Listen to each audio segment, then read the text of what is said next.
The quantum beacon had pulsed steadily for 300 years, its signal threading through the vast darkness between stars like a heartbeat in the void. Those who monitored such things, the bureaucratic functionaries of the Hegemony's Deep Space Communications Division, had long since classified it as cosmic background noise, another inexplicable artifact of a galaxy too large and ancient to fully comprehend. They had no idea they were listening to the dying breath of a murdered world. Admiral Chen felt the deck plates shudder beneath her feet as another of Earth's orbital defense platforms died in nuclear fire. Through the viewports of the command center, she could see the sleek, terrible beauty of the Hegemony fleet, thousands of vessels arranged in perfect formation, their hulls gleaming like scattered diamonds against the star field. The Kethvar dreadnoughts hung in space like predatory birds, all curves and menacing grace, while the geometric precision of Zil battle cubes spoke to their creator's obsession with mathematical perfection. "Admiral," came the voice of Commander Torres from the communications station. "Exodus Control reports all birds have flown the nest." Chen closed her eyes for a moment, feeling the weight of those words.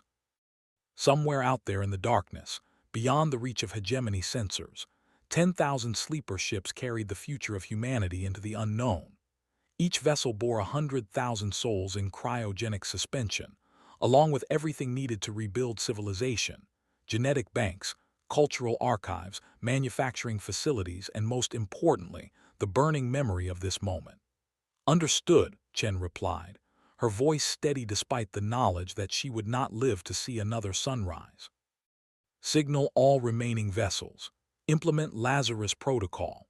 The protocol had been humanity's final gift to the future, a quantum beacon that would pulse as long as Earth's biosphere survived.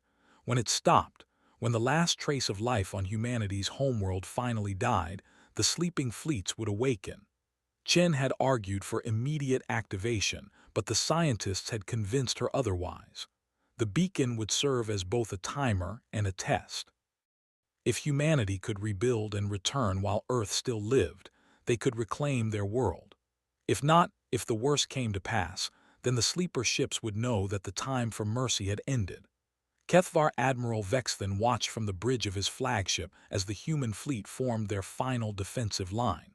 The primitive vessels were scarred and burning, their crude armor plating no match for Hegemony weapons technology. It was almost pitiable, really. These humans had been offered a place in the galactic order, a chance to serve and contribute to something greater than their isolated little world. Instead, they had chosen defiance, and defiance could not be tolerated. The humans had surprised everyone with their initial resistance. Their ships were utilitarian blocks of metal and ceramic, ugly compared to the artistic vessels of civilized species, but they had fought with a viciousness that had caught the Hegemony off guard. The war had lasted 2 years longer than projected, and the cost in ships and lives had been considerable, but now it was ending, as it had always been destined to end. "Commence final bombardment," Vexthan ordered, his voice carrying the authority of absolute certainty. "Make sure the planetary sterilization is complete. We cannot risk any human populations surviving to cause future problems." The planet-killer beams lanced down through Earth's atmosphere, turning cities to plasma and boiling away the oceans. The blue-green world that had spawned humanity became a ball of molten rock within hours, its death scream echoing across subspace in frequencies that would haunt sensitive species for generations. The quantum beacon pulsed once more, then went silent. 3 centuries passed. The galaxy had grown comfortable under Hegemony rule. The Kethvar Empire had expanded to encompass 200 star systems, their warrior culture softened by generations of peace into elaborate ceremonies and bloodless competitions. The Zil Collective had connected every major world through their quantum communication networks, creating a web of commerce and information that spanned the spiral arm. Dozens of lesser species had found their niches within the greater whole, each contributing their unique strengths to the endless project of galactic civilization. War had become obsolete. Oh, there were still border skirmishes and the occasional police action against primitive worlds that refused integration, but nothing like the savage conflicts of the old days. The young couldn't even imagine such brutality. They learned about the human war in their educational systems as a historical curiosity, a brief footnote about a species too stubborn to accept progress. Kethvar Admiral Vexther, great-grandson of the admiral who had pacified Earth, commanded the same ceremonial fleet from the bridge of the Dominion's Pride. The massive dreadnought was a work of art, its hull adorned with precious metals and crystalline formations that caught and reflected starlight in mesmerizing patterns. The ship could have served as a museum piece, and indeed that was essentially its function. Vexther's crews spent more time practicing for parades than combat exercises. The admiral himself was contemplating the irony of his position when the first reports began filtering in from deep space monitoring Station Gamma 7. Long-range sensors had detected an anomaly in the Sol system. The ancient quantum beacon had finally stopped transmitting. Xenoarchaeology teams were already being assembled to investigate what might be found in the ruins of the legendary human homeworld. It was ZIL coordinator Hexanine who first noticed the pattern. The artificial intelligence had been analyzing deep space sensor data as part of routine security protocols when correlation algorithms detected simultaneous energy signatures appearing at the edge of 17 different star systems. The signatures were massive, indicative of ships dropping out of hyperspace, but their quantum resonance patterns matched nothing in current galactic databases. The first visual confirmation came from a Hegemony patrol vessel on routine inspection duty near the Rigel system. Captain Thexwin of the observation had been investigating what his sensors reported as a massive gravity anomaly when space itself seemed to ripple and tear. What emerged defied belief. A ship nearly 20 kilometers long, its hull bearing the scars of centuries in the void, its design philosophy alien to everything the galaxy had come to expect from starship construction. Where hegemony vessels were elegant curves and artistic flourishes, this newcomer was all brutal functionality. Massive radiator fins extended from its flanks like metallic wings, designed to shed the heat of weapons systems that operated on principles the patrol captain couldn't immediately identify. Point defense batteries clustered around the hull like metallic thorns, and the ship's bow was dominated by a sensor array, so sophisticated it made Kethvar military scanners look like children's toys. "Unknown vessel," Captain Thexwin transmitted, his voice betraying none of the anxiety he felt. "You have entered hegemony space without authorization. Identify yourself and state your intentions." The response came after a long pause, in perfect galactic standard, though the accent was unlike anything in the linguistic databases. The voice belonged to a female of some species, calm and professional, but carrying an undertone that made Thexwin's blood run cold. "This is Captain Alina Vasquez of the Terran vessel New Geneva. We have detected the cessation of Earth's survival beacon. Please provide an explanation for this event." Thexwin felt confusion wash over him.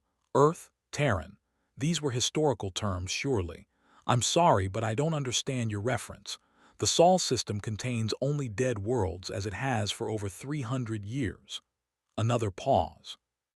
When the human captain spoke again, her voice had gained an edge that made the patrol ship's crew unconsciously reach for their weapons. Clarification. Earth, third planet of the Sol system, homeworld of the human species. Your records should indicate its destruction during hegemony pacification operations in standard year 2387.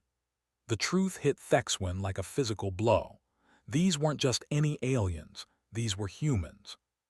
Somehow, impossibly, humans had survived their species' extinction and had now returned. The implications sent his mind reeling. That's impossible," he stammered. "All humans were eliminated during the pacification. There were no survivors." The final pause lasted so long that Thexwin began to wonder if the connection had been severed. When Captain Vasquez spoke again, her words would be recorded and transmitted across the galaxy within hours, carrying with them the promise of a reckoning 3 centuries in the making. "Understood, hegemony vessel. Be advised that all Terran Expeditionary Fleet units are hereby authorized to implement Omega Protocol. Earth's children have come home. The communication channel closed, leaving Thexwin staring at his screens in numb horror. Around him, his crew worked frantically to compile reports and send warnings, but they all knew it was already too late. Whatever Omega Protocol meant, whatever the humans had planned during their long exile, it was about to begin. Admiral Vexther received the first reports with the bemused detachment of someone accustomed to dealing with bureaucratic incompetence. Humans returning from extinction. Preposterous. Someone had made an error in translation, or perhaps some primitive species was claiming human heritage for political advantage. He was still reviewing the initial sensor data when his communications officer announced an incoming priority transmission. The holographic display activated, revealing a human female in what appeared to be a military uniform. Her skin was pale from centuries without natural sunlight, her hair prematurely gray despite her apparent youth, and her eyes held a weight that spoke of burdens no living being should have to carry. But it was her composure that struck Vexther most forcefully. This was not a desperate survivor or a confused refugee. This was a predator who had found her prey. "Admiral Vexther," she began, somehow knowing his name despite the secure nature of the channel, "I am Admiral Chen, commander of the Terran Expeditionary Fleet. Your ancestor murdered my world and my people. I have awakened from 3 centuries of sleep to discuss terms." Vexther's training took over, though his mind struggled to process the impossibility of the situation. You cannot be human. Humanity was extinct centuries ago. This must be some kind of deception." Chen's expression never changed, but something shifted in her eyes, a flicker of the inferno that burned beneath her controlled exterior. "Your sensors have already confirmed our quantum signatures. Your xenobiologists will verify our DNA. We are exactly what we appear to be, the children of Earth, returned to settle accounts." "If you are truly human," Vexther said, grasping for some semblance of diplomatic protocol, "then surely we can reach an accommodation. The galaxy has changed since the regrettable events of the past. There is room for all species in the current order." "Room?" Chen's voice carried a note of dark amusement. "You obliterated our homeworld and 8 billion souls because you decided there wasn't room for human independence. You turned our cradle into molten slag and counted it a victory for civilization. Tell me, Admiral, do you believe the dead have room to forgive?" The transmission ended, leaving Vexther staring at an empty display. Around him, his bridge crew worked in stunned silence, processing sensor readings that defied everything they thought they knew about the galaxy. The human fleet, for there was indeed a fleet, sensors now confirmed, consisted of hundreds of vessels spread across dozens of star systems. Each ship was a mobile civilization, carrying not just military assets but entire populations, manufacturing capabilities, and 3 centuries of accumulated grievances. ZIL Coordinator Hexanine approached the crisis with the methodical precision that characterized her species. The artificial intelligence downloaded every available piece of data about the returning humans, running thousands of analysis protocols simultaneously. The results were troubling in ways that transcended simple military concerns. The humans had not simply survived, they had evolved. Their ships showed technological advancement that matched or exceeded current hegemony standards, but more importantly, they demonstrated a level of strategic coordination that spoke to generations of careful planning. This was not a ragtag fleet of refugees seeking a new home. This was an invasion force that had spent 3 centuries preparing for this moment. Hexanine's processors struggled with the logical implications. Every simulation she ran resulted in the same conclusion. The humans were not seeking territorial expansion or resource acquisition. Their stated goal appeared to be the complete elimination of the species responsible for Earth's destruction. This concept was so far outside normal galactic politics that the AI's logical frameworks began generating error cascades. The first engagement occurred in the Kepler system, where a human battle group encountered a Kethvar patrol squadron. Admiral Vexler watched the recordings with growing horror as the elegant ships of his ancestors were systematically dismantled by human weapons that operated on principles he didn't recognize.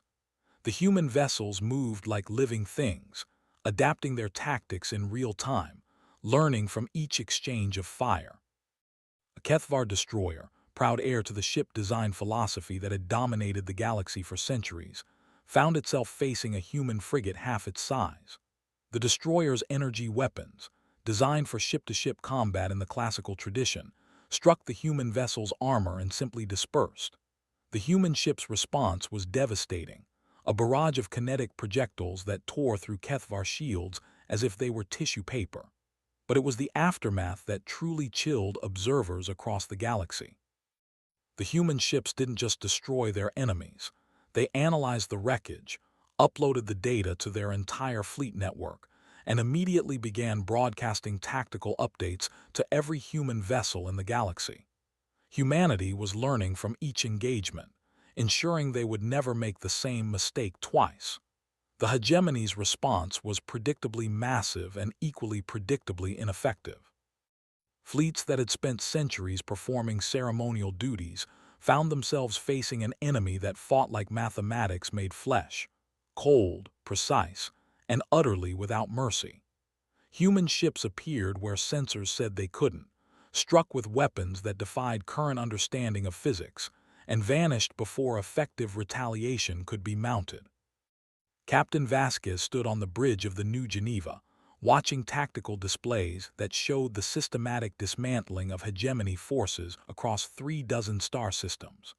Around her, the children and grandchildren of Earth's survivors worked with the quiet efficiency of those born to a single purpose.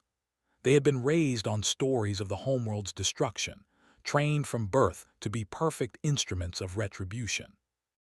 "Admiral," reported her tactical officer, a young man whose grandparents had been among Earth's evacuees, "Kethvar reinforcements are moving to establish a defensive line around their core systems. Their deployment suggests they're still thinking in terms of traditional fleet engagements." Vasquez nodded, unsurprised. The hegemony had grown soft during their centuries of dominance. They thought in terms of conquest and occupation, strategies appropriate for expanding empires. They couldn't comprehend an enemy whose only goal was extinction. "Signal the Terra's wrath," she ordered. "Inform Admiral Chen that we're ready to implement the final phase." The Terra's Wrath was the largest ship in the human fleet, a mobile fortress that served as both command center and symbol of humanity's return. Admiral Sarah Chen stood in its vast command center, surrounded by holographic displays showing the galaxy-wide deployment of human forces. At 90 years old, kept alive by the same medical technology that had preserved her during the long sleep, she had become something more than human, a living embodiment of humanity's grief and rage. "All units report ready, Admiral," her communications officer announced.